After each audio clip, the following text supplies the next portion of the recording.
शुभ दिन। आज हामी वर्ण विन्यास बारेमा पढ्दैछौँ। वर्णको विन्यास, वर्णहरूको विन्यास गर्ने अथवा वर्णहरूलाई मिलाउने कामलाई वर्ण विन्यास भनिन्छ। लेखाइमा विभिन्न किसिमका वर्णहरू आउँछन्। शब्द बन्दाखेरि विभिन्न किसिमका वर्णहरूको प्रयोग भएको हुन्छ र ती वर्णहरूलाई मिलाएर लेख्नुपर्छ। भाषाको आफ्नै नियम हुन्छ, एउटा सिद्धान्त हुन्छ र त्यस्तै गरी परम्परा हुन्छ। त्यो नियम सिद्धान्त वा परम्पराका आधारमा वर्णहरूलाई मिलाउने कामलाई वर्ण विन्यास भनिन्छ।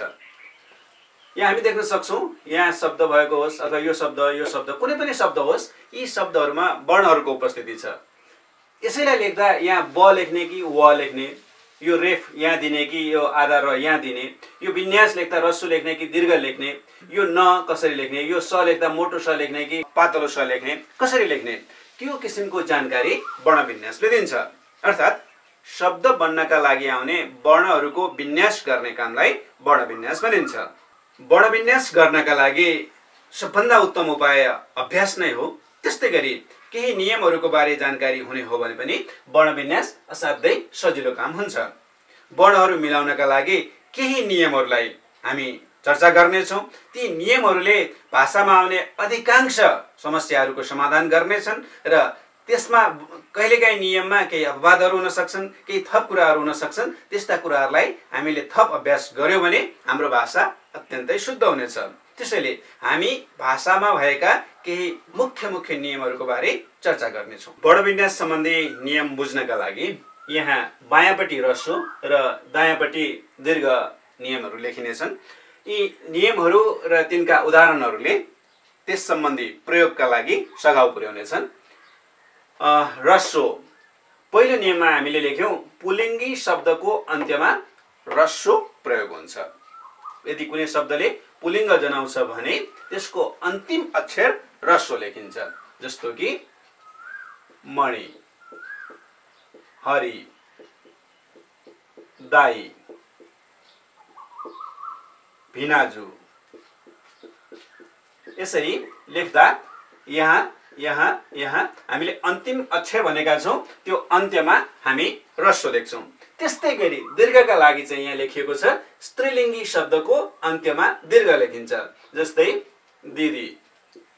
हामीले यो दिदी यो उदाहरण हेर्दा हामीले पहिलो अक्षरको कुरा गरेका छैनौँ, यहाँ हामीले अन्तिमको कुरा गर्दैछौँ। अहिले यो पछाडिको दीर्घ लेख्नुको कारण यो पहिलो नियम हो। त्यस्तै गरी केटी, सानी, भाउजू। कहिलेकाहीँ शब्दहरू उस्तै देखिन्छन् तर तिनमा प्रयोग हुने वर्ण विन्यास फरक हुन्छ। जस्तै भिनाजु, भाउजू, यी दुईटा शब्द हेरौँ, हामीलाई उस्तै लाग्छ तर पनि यो पुलिङ्ग हो, यो स्त्रीलिङ्ग हो। त्यसैले यसको अन्तिम अक्षर ह्रस्व छ, यसको अन्तिम अक्षर दीर्घ छ। कारण एउटै छ, स्त्रीलिङ्ग वा पुलिङ्ग। लैङ्गिक आधारले त्यसको अन्तिम अक्षर कसरी लेख्ने भन्ने कुरा फरक हुन्छ। त यस्ता उदाहरणहरू हामी प्रशस्त मात्रामा थप्न सक्छौँ। अब हामी भन्दैछौँ अहिले एउटा नियमको कुरा गऱ्यौँ। जस्तै कि यो दिदी लेख्दाखेरि यो दी किन दीर्घ भयो भन्ने कुरा गऱ्यौँ, यो दी किन भयो, यो अरू अक्षरहरू किन यस्ता भए भन्ने कुराहरू अरू नियमले क्रमैसँग प्रकाश पार्दै जानेछन्। त्यस्तै गरी दोस्रो नियममा यहाँ लेखिएको छ उकारान्त विशेषणको अन्त्यमा यदि कुनै विशेषण शब्द उकारान्त भन्नाले अन्तिममा उ स्वर आउने। जस्तै हामीले कुनै शब्दलाई बोल्दा मानौ सानो, हामीले भन्दाखेरि सानुमा अन्तिममा उ आउँछ। सानु गर्यो भने अन्तिममा उमा गएर टुङ्गिन्छ। त्यसै गरी मायालु, त्यसै गरी सिपालु। यसरी अन्तिममा उ आउने विशेषणहरू छन् भने, उकारमा अन्त्य हुने विशेषणहरू छन् भने त्यसको अन्तिम अक्षर पनि, अन्तिमको अक्षरको कुरा गर्दैछौँ हामी, त्यो अन्तिम अक्षर ह्रस्व हुन्छ। त्यस्तै गरी विशेषण शब्द यदि इकारान्त छ भने, हामीले यहाँ उकारान्तको कुरा गर्यौँ, यहाँ इकारान्तको कुरा गर्दैछौँ। यदि विशेषण शब्द इकारान्त छ भने त्यो इकारान्त विशेषणको अन्तिम अक्षर दीर्घ हुन्छ। जस्तै कि काली, त्यस्तै गरी नक्कली, त्यस्तै गरी अलक्षिणी। यो अन्तिमको अक्षर विशेषण हो, इकारान्त छ अर्थात् इकारमा अन्त्य भएको छ, त्यस्तो विशेषणको अन्तिम अक्षर दीर्घ लेखिन्छ। अर्को नियम छ उकारान्त नपुंसकलिङ्गी शब्दको अन्त्यमा यदि नपुंसकलिङ्ग जनाउने शब्द छ र त्यसको अन्तिम अक्षर उकारान्त छ भने त्यहाँ हामी अन्तमा ह्रस्व प्रयोग गर्छौं। जस्तै कि आलु, हिउँ, बिउ, यहाँ हामीले अन्तिममा आएको अक्षरलाई ह्रस्व लेख्दै आएका छौं। यी शब्दहरूलाई हामी नपुंसकलिङ्ग भएकाले उकारान्त आएकाले त्यहाँ अन्त्यमा ह्रस्व प्रयोग गर्छौं। त्यस्तै इकारान्त शब्द नपुंसकलिङ्ग छ भने चाहिँ त्यसको अन्त्यमा दीर्घ हुन्छ। जस्तै कि डोरी अन्तिममा दीर्घ गर्यौं, कैंची अन्तिममा दीर्घ गर्यौं, खरानी अन्तिममा दीर्घ गर्यौं। यसरी हामीले नियमका आधारले कुन अक्षरलाई ह्रस्व वा दीर्घ लेख्ने निर्धारण गर्न सक्छौं। अब फेरि हामी केही थप नियमहरुका कुरा गरौं। चौथो नियममा लेखिएको छ नाम, सर्वनाम, विशेषण, क्रियापदको सुरु र बीचमा। हामीले नाम पद, सर्वनाम पद, विशेषण पद, क्रियापद जस्ता शब्दहरू छन् भने त्यसको पहिलो अक्षर र त्यसपछि बीचतिर आउने सबै अक्षरहरूलाई हामी ह्रस्व लेख्छौं। अन्तिमको अक्षरका लागि यतापट्टि नियमहरू दिएका छन्। अन्तिममा कसरी लेख्ने भन्ने कुरा यतापट्टिको पाटोले बताउँछ। हामी अहिले कुरा गर्दै छौं सुरु र बीचको। त्यस्ता शब्दहरूमा नाम, सर्वनाम, विशेषण र क्रियामा सुरुको अक्षर र बीचको अक्षर सधैँभरि ह्रस्व मात्र लेखिन्छ। र यो नियम बुझ्दै गर्दा हामीले थप कुरा एउटा के पनि भन्नुपर्छ भने नेपाली भाषा संस्कृतबाट आएको हो। संस्कृतका तत्सम शब्दहरू नेपालीमा प्रशस्तै प्रयोग हुन्छन् र संस्कृतबाट आएका तत्सम शब्दहरूलाई कहीं हामी संस्कृतको नियम अनुसार अथवा हाम्रो परम्परा अनुसार दीर्घ पनि लेख्न सक्छौं। त्यसको बारेमा चाहिँ हामी थप अभ्यासबाट नै हामीले दक्षता हासिल गर्नुपर्ने हुन्छ। अहिले चाहिँ हामीले नेपाली भाषामा र अन्य भाषाबाट नेपालीमा आएका आगन्तुक शब्दहरूमा भएका शब्दहरूलाई कसरी लेख्ने भन्ने बारेमा यहाँ नियम लेखेका छौं। तर फेरि पनि स्मरण रहोस् संस्कृतबाट आएका केही तत्सम शब्दहरूमा भने सुरु र बीचमा कतै कुनै शब्दहरूमा दीर्घ पनि भेटिन्छ। त्यसलाई त्यो परम्परा अनुसार नै हामीले पालना गर्नुपर्ने हुन्छ। यहाँ नामको उदाहरण दिएको छ सिपाही। सिपाही शब्दको पहिलो अक्षर सुरुको अक्षर ह्रस्व लेखियो। सिमरिक नाम पदको पहिलो अक्षर होस् अथवा बीचको अक्षर होस् ह्रस्व लेखियो। सुरुको अक्षर ह्रस्व लेखियो, सुरुको अक्षर ह्रस्व लेखियो। यहाँ एउटा उदाहरण छ दिदी। यो नाम पद हो, त्यसैले सुरुको अक्षर अथवा बीचमा केही भइदिएको भए पनि हामी त्यसलाई ह्रस्व नै लेख्थ्यौं र यसलाई चाहिँ हामीले हैन स्त्रीलिङ्गको अन्तिममा दीर्घ हुन्छ भनेर भनिसकेका थियौं। त्यसैले यहाँ हामी यसलाई दीर्घ लेखेका हौं। हाम्रो यो नियमले सुरु र बीचमा मात्रै के हुन्छ भनिरहेको छ। दीर्घको बारे यो नियमले कुरा गरेको छैन। अन्तिमको अक्षरलाई पनि यो नियमले बताएको छैन। सुरु र बीचलाई मात्रै बताएको छ। त्यस्तै गरी सर्वनामका लागि तिमी, उनी, हजुर, तिनी जस्ता सर्वनामहरूमा सुरुका अथवा बीचका अक्षरहरू ह्रस्व भएका छन्। यहाँ विशेषणहरू रुन्चे, अमिलोको मी, रुन्चेमा रु, मिहिनेतीमा यो सुरुको बीचको अक्षर ह्रस्व भएको देखिन्छ। रुन्चे रु ह्रस्व छ, दीर्घ भइदिएको भए हामी यसरी लेख्थ्यौं। यहाँ चाहिँ यो र लेखेर यो धर्को मात्रै तान्दा ह्रस्व रुको प्रयोग भएको छ। त्यस्तै गरी यो क्रियापदमा पनि सुरुको अक्षर, यो पनि बीचको अक्षर, सुरुको अक्षर, बीचको अक्षर, बीचको अक्षर। सुरुको मात्रै पनि हुन सक्छ। जस्तै पिट्यो हैन, सुरुमा जुन अक्षर आएको छ ह्रस्व भयो, बीचमा मात्रै हुन्छ। जस्तै कि भइएला ह्रस्व दीर्घको अगाडि सुरुमा छैन, बीचमा मात्रै छ। सुरुमा मात्रै होस्, बीचमा मात्रै होस्, त्यस्ता अक्षरहरू ह्रस्व लेखिन्छन्। फेरि पनि भनौं नाम, सर्वनाम, विशेषण र क्रियामा सुरु र बीचमा आउने अक्षरहरूलाई हामी ह्रस्व गर्छौं। त फेरि यतापट्टि दीर्घपट्टिको चौथो नियमले यसलाई हामीले अलिकति फुटाएका छौं सजिलो हुन्छ भनेर। यो 4 नम्बरमा तीनटा कुराहरूलाई समेटिएको छ। सर्वनाम पद हो भने त्यसको अन्तिम अक्षर दीर्घ हुन्छ। यहाँ दीर्घपट्टि हामीले लेखेका छौं। सर्वनाम हो भने चाहिँ अन्तिमको यो ती किन ह्रस्व भयो भन्दाखेरि सर्वनामको सुरु र बीचमा ह्रस्व हुने कारणले। यो मी किन दीर्घ भयो भन्दा सर्वनामको अन्तिम अक्षर चाहिँ दीर्घ हुने भएकाले यो मी दीर्घ भयो। यो पनि त्यस्तै सुरुको अक्षर, अन्तिमको अक्षर, अन्तिममा चाहिँ दीर्घ हुन्छ, अन्तिममा चाहिँ दीर्घ हुन्छ। अनि नामका लागि के हुन्छ भन्ने कुरा नियम नम्बर 1 मा 2 मा हामीले कुरा गर्यौं। नाम पुलिङ्ग छ भने अन्तिममा ह्रस्व हुन्छ, स्त्रीलिङ्ग छ भने अन्तिममा दीर्घ हुन्छ, नपुंसक लिङ्ग छ भने इकारान्त छ भने अन्तिममा दीर्घ हुन्छ, उकारान्त छ भने अन्तिममा ह्रस्व हुन्छ भनेर हामीले अगाडिको नियममा भनेका थियौं। अब अहिले चाहिँ हामी यसमा नामका कुरा गरेका छैनौं, सिधै हामीले सर्वनामको लेख्यौं, नामको कुरो लेखेनौं। यहाँ आवश्यक भएन किनभने अगाडिको नियममा त्यो गइसक्यो अन्तिममा के हुन्छ भनेर। सर्वनामको बारेमा हामीले यहाँ लेख्यौं। सर्वनामको लागि एउटा थप कुरा के पनि गरौँ भने एकाक्षरी सर्वनाम भन्ने नै अर्को हुन्छ, एउटा मात्रै अक्षरबाट बनेको। त्यसलाई सुरु मान्ने कि बीच मान्ने कि अन्त्य मान्ने त? एकाक्षरी छ भने त्यो पनि दीर्घ हुन्छ, जस्तै कि उ, इ, ती यस्ता एक अक्षरबाट मात्रै बनेका सर्वनामहरूलाई पनि हामी दीर्घ लेख्ने गर्छौं। त्यस्तै गरी विशेषणको लागि पनि हामीले सुरुको अघिल्लो स्लाइडको हामीले चाहिँ नियममा नै चर्चा गरिसकेका छौं विशेषणको बारेमा। त्यो विशेषणमा के हुन्छ भनेर यहाँ त्यसलाई हामीले लेख्नु जरुरी ठानेनौं। त क्रियापदको कुरा हामी गर्दैछौं अहिले। सबै विध्यर्थक क्रियापदको अन्त्यमा दीर्घ हुन्छ। विध्यर्थक क्रिया, विध्यर्थक भन्नाले आज्ञा जनाउने वा इच्छा जनाउने, हामी त्यस्ता क्रियालाई विध्यर्थक भन्छौं। यस अन्तर्गत आज्ञार्थक पनि आउँछ, इच्छार्थक पनि आउँछ।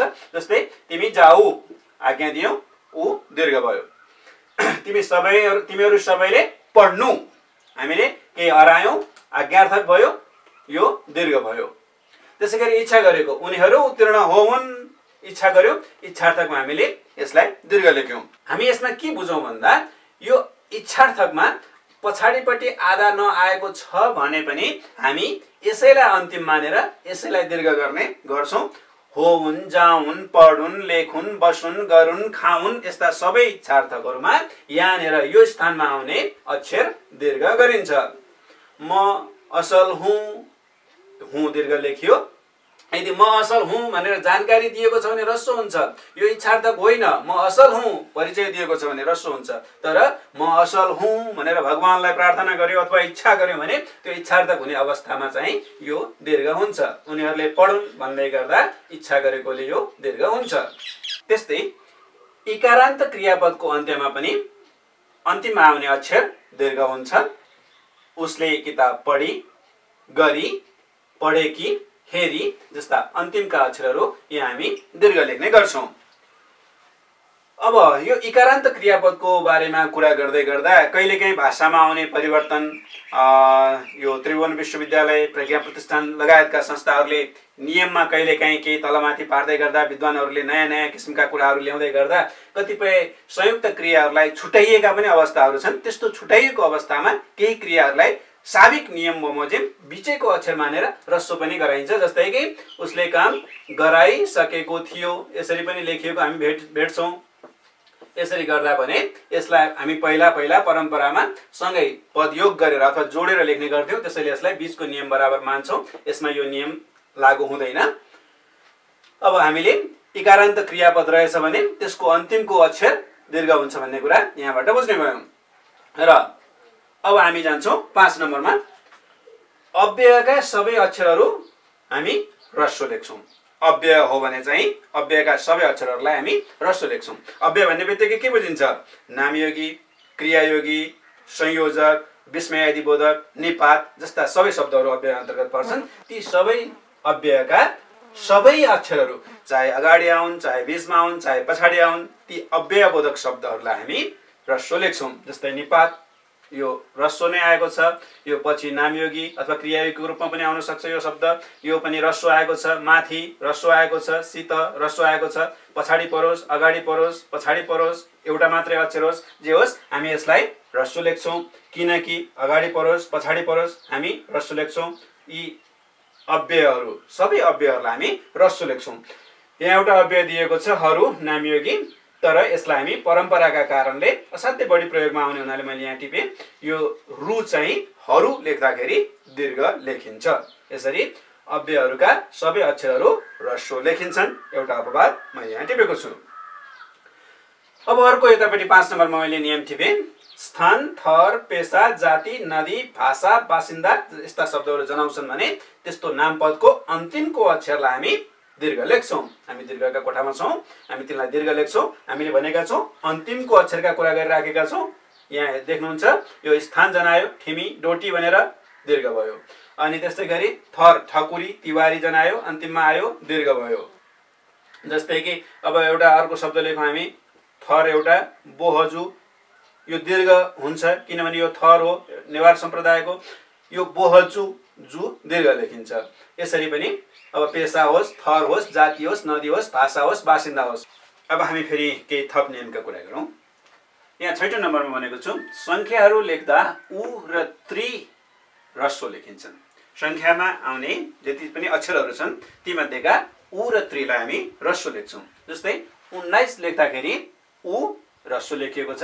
हामीले ई को कुरा गरेका छौँ, हामीले उ र त्रिको मात्रै कुरा गरेका छौँ। 52 लेख्दा उ ह्रस्व लेखिन्छ, 63 लेख्दा त्रि ह्रस्व लेखिन्छ, जम्मा दुईटा अक्षर मात्रै भनिएको छ उ त्रि। 83 लेख्दा त्रि ह्रस्व लेखिन्छ, 2 लेख्दा दु उ उकार आएको छ यो ह्रस्व लेखिन्छ। यसरी उ र त्रि ह्रस्व लेख्ने अनि बाँकी अक्षरहरूलाई यतापट्टि भनिएको छ संख्यामा उ र त्रि बाहेक सबै अक्षरहरू दीर्घ लेखिन्छन्। जस्तै 20 27 हामीले ई दीर्घ लेख्यौँ, बी दीर्घ लेख्यौँ, 2 दुमा उ ह्रस्व भनेर उता गइसक्यो, ई चाहिँ हामीले दीर्घ लेख्यौँ, 43 मा त्रि उता ह्रस्वको कारणमा गइसक्यो, ली हामीले दीर्घ लेख्यौँ। यसरी उ र त्रि बाहेक अरू अक्षरहरूलाई हामी दीर्घ लेख्छौँ। तर फेरि पनि एउटा कुरा छ संस्कृतबाट तत्सम शब्दका रूपमा आएको एउटा शून्य जुन अक्षर छ यसमा चाहिँ हामी यो परम्पराका कारण यसलाई दीर्घ नै लेख्छौँ। अब सर्वनाम वा अन्य धातुमा गाँसिएको ती यो ती प्रत्यय जहाँ गाँसिएको हुन्छ त्यो ती प्रत्यय ह्रस्व लेखिन्छ। यस्ता धेरै प्रत्ययहरू छन् यद्यपि तीको प्रयोग अधिकांश ठाउँमा आउने हुनाले यसलाई मैले प्राथमिकताका साथ यहाँ टिप्पण गरेको छु। कति के सर्वनामबाट बन्छ कति, त्योबाट त्यति, उबाट उति अनि यस्ता सर्वनाममा ती लागेको छ भने यति त्यति उति कति जति यस्ता शब्दहरूमा ती ह्रस्व हुन्छ। त्यस्तै गरी कृ प्लस ती कृति ती ह्रस्व, प्रवृत्ति ती ह्रस्व। यसमा फेरि संस्कृतले ती धी नि टी पीमा गएर टुङ्गिने अक्षरहरू ह्रस्व लेख्नुपर्छ अन्तिममा भनेर पनि संस्कृत शास्त्रमा भनिएको छ। ती कुरालाई पनि हामी यहाँ सम्झन चाहिँ सक्छौँ। यहाँ फेरि यतापट्टि 7औं नम्बरमा यता दिएको छ सर्वनाममा जोडिएको हि, यो हि जोडिएको छ भने त्यसलाई हामीले दीर्घ लेख्नुपर्छ। केही, उही, त्यही, कहीँ, कोही यस्ता हि जोडिएका ठाउँमा हिलाई हामीले दीर्घ लेख्ने गर्दछौँ। जस्तै कहिलेकाहीँ फेरि कहिलेकाहीँ भन्दाखेरि कहिलेकाहीँमा आउँछ यो काहीँ चाहिँ यो क्रिया योगी हो। हामीले अव्ययको नियम पढेका थियौँ। यो नियम पढ्दै गर्दाखेरि कसैले कहिलेकाहीँमा यो पनि दीर्घ लेखिदिन्छन्। यो चाहिँ क्रिया योगी अन्तर्गत आउने हो, ह्रस्व हुन्छ, दीर्घ हुँदैन। यहाँनिर त्यो नियममा आउँदैन यो चाहिँ। अनि त्यस्तै यहाँ अब 8औं नम्बरमा इक, इत, उवा, उक आदि प्रत्यय गाँसिँदा इ र उ भएको ठाउँ ह्रस्व हुन्छ भनिएको छ। हामी यही पनि देख्न सक्छौँ यो प्रत्यय आफै इ ह्रस्व छ, आफै इ ह्रस्व छ, आफै उ ह्रस्व छ, आफै उ ह्रस्व छ, ह्रस्व छ भनेपछि यसले बनाउने पनि पक्कै ह्रस्व नै हुन्छ। किनभने यो उपसर्ग प्रत्ययका यहाँ नियमहरूमा हामी जहाँ जहाँ प्रत्यय लाग्छ दीर्घ प्रत्ययले सामान्यतया दीर्घ नै बनाउँछ, ह्रस्व प्रत्ययले सामान्यतया ह्रस्व नै बनाउँछ। रस प्लस इक रसिक इ यो जुन इकार छ यो इ नै हो, यो ह्रस्व भयो। वार्षिक ह्रस्व भयो, दैनिक ह्रस्व भयो, गणित इत ह्रस्व भयो, सिर्जित इ ह्रस्व भयो, भगुवा भाग उवा यो उ ह्रस्व भयो, यो उ ह्रस्व भयो, यो उ ह्रस्व भयो। भनेपछि यसरी प्रत्यय ह्रस्व ह्रस्व ह्रस्व ह्रस्व छ भने बनाउने पनि ह्रस्व नै हुन्छ। त्यस्तै यतापट्टि त्यहाँ ह्रस्व भए जस्तै यहाँ दीर्घ छ इन, इय, इकरण, इकृत, इ यहाँ सबैमा दीर्घ गरिएको छ। यसरी दीर्घ प्रत्ययबाट बन्दा शब्द बन्दा प्रत्यय लाग्दा इ गाँसिएको ठाउँ दीर्घ नै हुन्छ। जस्तै काल प्लस इन कालिन, इन, इ न यो इ दीर्घ, यहाँ दीर्घ, यहाँ दीर्घ, इय, इय, इय दीर्घ, एक प्लस इकरण, इकरण दीर्घ, शहर इकरण दीर्घ, वर्ग इकृत दीर्घ यसरी र साथमा इ लाग्दा साथी यसरी दीर्घ बन्छ। भनेपछि हामीले यहाँ 8वटा नियम लेख्यौँ। यी 8वटा नियमले मोटामोटी धेरै कुराहरूलाई ह्रस्व दीर्घका धेरै कुराहरूलाई समेट्छन्। एउटा नियम थपौँ, धेरै नै चल्ने भएकाले यो तत्सम शब्दको हो, तैपनि यहाँ हामीले यसमा एउटा अतिरिक्त नियम है, मैले आज 8वटा नियमको मात्रै मुख्य चर्चा गर्न लागेको हुँ। धेरै नियमहरू राखेर झन् मस्तिष्कलाई भद्दा बनाउँदा अलिक गाह्रै पर्छ। अरू धेरै कुराहरूलाई हामी अभ्यासबाट भाषामा निखार ल्याउँदै लान सक्छौँ।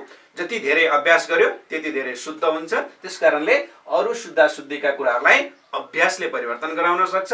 मूलत यी 8वटा नियम हामीले बुझ्यौँ भने अनि अरू नियम बुझ्नका लागि धेरै सजिलो पनि हुन्छ। अरूभन्दा यी बढी नै फरक पार्ने, प्रभाव पार्ने 8वटा नियमहरूलाई महत्त्वका साथ यहाँ अघि सारियो। एउटा थप कुरा चाहिँ गरिहालौँ। संस्कृतबाट आएका शब्दहरू, तत्सम शब्दहरूमा यदि कतै रेफ लागेको छ भने, रेफ अर्थात् डीको माथि जुन चिन्ह सङ्केत दिइन्छ, यो रेफ लागेको छ भने त्योभन्दा अगाडिको अक्षर दीर्घ हुन्छ। जस्तै उदाहरणको लागि सूर्य, यहाँ रेफ लागेको छ त्यसैले यो दीर्घ भयो। तीर्थ, यहाँ रेफ लागेको छ त्यसकारणले यो दीर्घ भयो। पूर्णिमा, यहाँ रेफ लागेको छ त्यसैले यो दीर्घ भयो। यसरी पछाडिपट्टि रेफ लागेको छ भने त्यो रेफ लागेको चाहिँ होइन, रेफ लागेको भन्दा अघिल्तिरको अक्षर चाहिँ दीर्घ हुन्छ। यसरी पूर्व, पछाडिपट्टि रेफ लाग्यो, अगाडिको दीर्घ भयो। यो नियम पनि धेरै ठाउँमा आउने हुनाले यसलाई पनि यहाँ उल्लेख गरियो।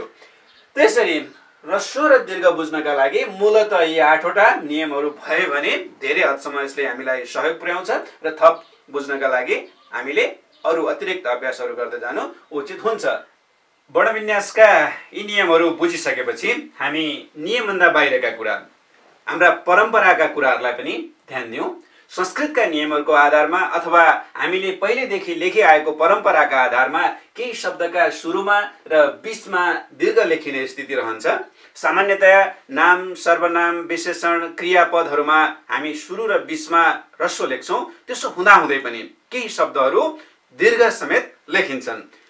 त्यस्ता शब्दहरू धेरै छन्, तर पनि केही महत्त्वपूर्ण शब्दहरू जो हामी बारम्बार प्रयोग गरिराखेका हुन्छौँ तिनलाई मैले यहाँ केही टिप्पण गरेको छु। यी केही महत्त्वपूर्ण बारम्बार आइराख्ने शब्दहरूको बारेमा जानकारी लिउँ। सुरुमा दीर्घ हुने शब्दहरू ईश, ईशमा ई दीर्घ लेखिएको छ। ईश, ईश्वर, जगदीश, मनिष जस्ता शब्दहरूमा ई दीर्घ लेखिन्छ। टीका, नीति, नीतिमा नि दीर्घ छ, ती प्रत्यय भएका कारणले ह्रस्व भएको हो। जीवन, जीवनमा जी दीर्घ लेखिन्छ। फेरि जिन्दगी शब्द छ, त्यो चाहिँ आगन्तुक भएकाले जिन्दगी लेख्नु पर्यो भने जी ह्रस्व लेखिन्छ। पीडा, शील, यो शील शब्द आफैमा दीर्घ लेखिन्छ। गतिशील, सहनशील भनेर प्रत्ययका रूपमा प्रयोग गर्यो भने पनि यसलाई दीर्घ लेखिन्छ। भूमि, भू, दीक्षा, हीन, हीन शब्द पनि हीन दीर्घ शब्द हो। यो महत्त्वहीन, मूल्यहीन यसरी पछाडिपट्टि जोडिएर आएको छ भने पनि त्यो दीर्घ लेखिन्छ। तीव्र, शीघ्र, पूजा अथवा यसबाट पूजन भन्दा फेरि यो दीर्घ लेखिन्छ। मूल्य, अमूल्य, मूल्यवान, मूल्यहीन गर्दाखेरि पनि यो दीर्घ लेखिन्छ। सूत्र, सूक्ष्म, सूचना, भूत, दूर, न्यून, शीत, शीतल गर्दाखेरि यस्ता शब्दहरूलाई हामी दीर्घ नै लेख्ने गर्छौँ। त्यस्तै बीचमा पनि दीर्घ हुने स्थिति रहन्छ। जस्तै अतीत, प्रतीक, समीप, मनीषा अथवा मनिष, मनीषी गर्दा दीर्घ हुन्छ। द्वितीय, यहाँ ती दीर्घ हुन्छ। तृतीय, ती दीर्घ हुन्छ। समीक्षा, मी, अधीन, धी यस्ता शब्दहरूलाई हामी दीर्घ लेख्छौँ। त्यसकारणले संस्कृतका नियमको आधारले अथवा परम्पराका आधारले यी शब्दहरूलाई दीर्घ लेखिएको हो। हामीले यसलाई पनि जस्ताको तस्तै दीर्घै लेख्दै जाने चलन छ। त्यस्तै गरी यो नियमभन्दा बाहिर पनि कहिलेकाहीँ अपवाद भन्ने शब्द छ। त्यो अपवादका कारणले केही अदलबदल हुन्छ। जस्तै कि पुलिङ्ग जनाउने शब्दको अन्तिम अक्षर ह्रस्व लेखिन्छ, तर केही अपवादहरू त्यसमा छन्। जस्तो कि स्वामी, सन्धि, खसी यस्ता शब्दहरूमा अन्तिममा हामीले यहाँ दीर्घ लेख्यौँ। स्वामी पुलिङ्ग भएकाले यो मी अन्तिममा ह्रस्व हुनु पर्थ्यो, तर दीर्घ लेखियो। धी दीर्घ लेखियो, सी दीर्घ लेखियो। परम्परालाई हामीले पछ्यायौं। त्यस्तै गरी योगी, जोगी, सन्यासी जस्ता अरू केही उदाहरणहरू पनि थप्न सक्छौं। तर त्यसमा यी प्रत्यय पनि लागेको छ, त्यो नियमका कारणले दीर्घ लेखियो भनेर पनि त्यताबाट हामी पुष्टि गर्न सक्छौं। तर योगी, जोगी, सन्यासी लेख्दाखेरि पनि अन्तिमको अक्षर दीर्घ नै हुन्छ। अनि फेरि नामयोगीहरू अथवा कुनै पनि अव्ययहरू ह्रस्व लेखिन्छन्, ह्रस्व मात्रै लेखिन्छन् भनेर हामीले कुरा गरेका हौं। तर हरू, लाई यी नामयोगी हुँदा हुँदै पनि यो रु दीर्घ लेखिन्छ, यो ई दीर्घ लेखिन्छ। हामीले यहाँ पनि यिनलाई परम्पराका कारणले दीर्घ नै प्रयोग गर्दै आएका हुन्छौं। यो रु जुन छ, रु लेख्दाखेरि हामीले र लेखेर पछाडिपट्टि यस्तो संकेत दियौं भने यो दीर्घ हुन्छ। त्यसैगरी र लेखेर हामीले यसरी गोलो पारेर यो दियौं भने पनि यो दीर्घ हुन्छ। त्यसो नगरी हामीले र लेखेर यस्तो धर्को मात्रै दियौं भने यो ह्रस्व हुन्छ। यो दीर्घ, यो ह्रस्व आफूलाई जसरी सजिलो लाग्छ, जसरी आफ्ना अक्षरहरू आकर्षक बन्न सक्छन्, जस्तो आनी बानी छ त्यो हिसाबले पनि हामी यसलाई प्रयोग गर्न सक्छौं। तर बुझ्नुपर्ने कुरा यो दीर्घ हो, यो ह्रस्व हो। यसलाई हामी यसैगरी प्रयोग गर्छौं। यो रुको प्रयोग अधिकांश ठाउँमा ह्रस्व नै हुन्छ, तर दीर्घ हुने ठाउँहरू पनि प्रशस्त छन्। जस्तै यहाँ हरू लेखिसकियो, त्यसैगरी रुख धेरै ठाउँमा आउँछ, यो दीर्घ हुन्छ। अनि त्यसैगरी रुको पछाडि प आयो भनेदेखि रूप, रूपा, रूपक, रूपेश, रूपायन जस्ता ठाउँमा प पछाडि आउँदाखेरि पनि यो रुलाई दीर्घ नै लेखिन्छ।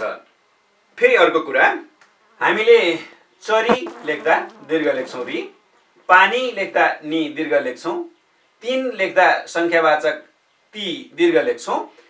तर यसबाट समस्त शब्द बनाउनु पर्दा, जस्तै कि चराको जस्तो नङ्ग्रा भएको चरी नङ्ग्री भनेर भन्दा चरी नङ्ग्री अब रि ह्रस्व लेख्यौं।